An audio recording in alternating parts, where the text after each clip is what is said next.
since I've done one of these specific type of videos, these tech videos, but yesterday was WWDC 09, so I'm obviously gonna make a video being the Apple fan I am and explaining everything that happened. So let's get on with it. So the first thing they did was talk about the MacBook Pros. They updated all the MacBook Pros with lower prices and bigger specs, better specs, not bigger specs. Doesn't make any sense. So first off is the new 17-inch MacBook Pro. The 17-inch MacBook Pro has been lowered about $300 in price. Plus, I got a spec bump. New specs are 2.8 GHz processor, 4 GB of RAM, but that's already been there. And that's pretty much it. Now we go on to the 15-inch MacBook Pros. The 15 inches got a major rehaul. Not only did they get lowered in price, but their little hatch where they have the battery and you can remove the hard drive is gone now. Like the 17-inch MacBook Pros now have a built-in longer lasting battery, this time for 7 hours, not 8. Still great. Still has the 2 graphics cards and still has all the great features it had before. One thing they added though, instead of an express card slot, they removed that and put in an SD card slot. The 17-inch MacBook Pro still has the express card slot, but everything else, every other MacBook Pro has the SD card slot. The new 15-inch MacBook Pro now starts at the low price of $1699. That's about, I think, also $300 cheaper than the previous MacBook Pro 15-inch. The 15-inch MacBook Pros are now capable of supporting up to 8 GB of RAM. The 15-inch MacBook Pros that were not able to do that before, but obviously, a few updates here and there. Now they're fully capable of 8 GB. Final thing about the MacBook Pro is now there's a 13-inch MacBook Pro. They have completely eliminated the MacBook from the line, the unibody MacBook that is. The only MacBook left is the white plastic MacBook. The new 13-inch MacBook Pros, again at a cheaper price, bigger specs, SD card slot, and again the same 7-hour long-lasting battery. They also updated the MacBook Air with a little bit better specs and a major price drop, also $300 cheaper than the previous model. The new MacBook Air specs are 1.86 GHz for the low-end model and 2.13 GHz for the higher-end model. And of course at the new low price of $1499 and $1799 respectively. Now on to macOS 10 and the software related with it. At WWDC, they announced the full version of Safari 4. No more, it's out of beta with its completely full version. It's the gold standard. Now you can download it off Apple website for Mac, Windows, and well, that's it. Mac, Windows, that's it.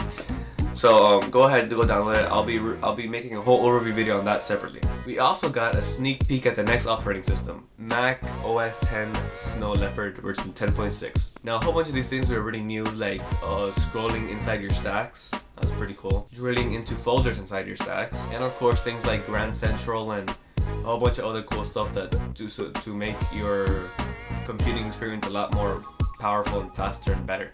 The one thing we didn't know about Snow Leopard was its release date and how much it's going to cost. We got both of those roughly yesterday at WWDC. As for release date, we're getting it around September. I'd say about mid-September. Get your money ready because it's really, I'm going to say it's really cheap. So just get a bit of your money ready and head off to an Apple store in September and wait in line for a few hours and to get your copy of Snow Leopard. That's what I'm going to do at least. Now the price. This is what really surprised me. Apple have already been known to make cheaply priced OS. For example, Windows OS are like between $200 and $500 because of all their versions. Mac has always been $129 around there. Well, because Leopard was $129, Snow Leopard is going to be a bit cheaper than that because they want everyone who has Leopard to upgrade to Snow Leopard. So guess how much Snow Leopard is going to be? Go on, take a guess. I'll let you take a guess right here. Snow Leopard is going to be $29. $29. That's the cheapest OS I have ever seen. $29. That's cheaper than a Wii game. See this little Wii game, Mario Kart Wii, right there. The OS is cheaper than this.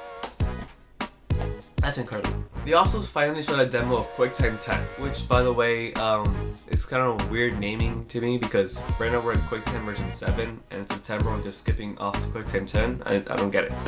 But either way, QuickTime 10 looks pretty cool. QuickTime 10 completely loses a user interface. Like it has no interface technically. All it has is a little black bar on top and a little controls right in the middle of the video.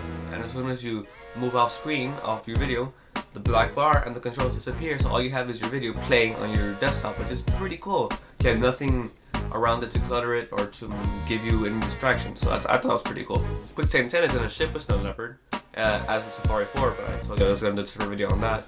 and of course it brings a whole bunch of new features, not new features, new technologies rather, to OS 10 to make it more secure, make it more powerful, make it more efficient.